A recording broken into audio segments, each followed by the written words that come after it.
శ్రీ కోయ ఎల్లమ్మ తల్లి జ్యోతిషాలయం ఎక్కడెక్కడ ఉన్న వారికైనా ఫోన్ ద్వారానే జ్యోతిష్యం చెప్పబడును. విద్య, ఉద్యోగం, వ్యాపారం, ప్రేమించిన వారు దూరం కావడం, భార్యాభర్తల మధ్య గొడవలు, అత్తాకోడళ్ల మధ్య మనస్పర్ధలు, కుటుంబ సమస్యలు, ఆర్థిక సమస్యలు, పెళ్లి కుదరకపోవడం, సంతానం ఆలస్యం కావడం, స్త్రీ పురుష వశీకరణం, చెడు ప్రయోగ నివారణ మొదలగు ఎటువంటి సమస్యలకైనా పరిష్కారం చూపగలరు. స్త్రీ పురుషులకు ఎటువంటి సమస్యలు ఉన్నా నమ్మకంతో కాల్ చేయండి.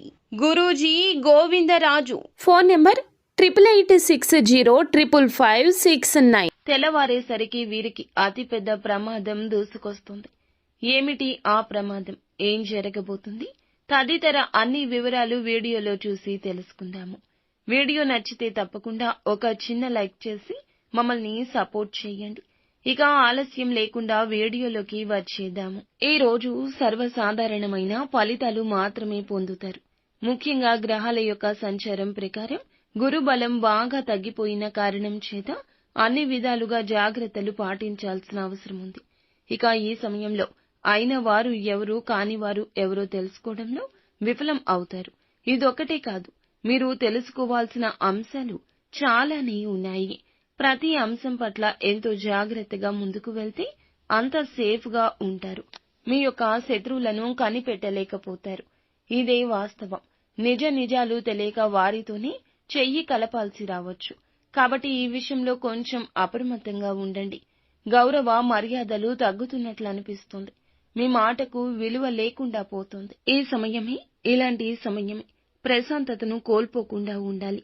కోపతాపాలకు పోయి ముఖ్యమైన వారిని, అయిన వారిని దూరం చేసుకోవద్దు.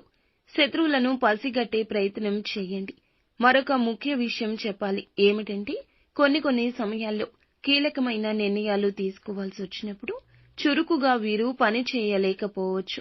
కొత్త అంశాల పట్ల చాకచక్యంగా వ్యవహరించలేకపోతారు. అప్పుడే కుటుంబం వీరికి మద్దతు ఇస్తుంది.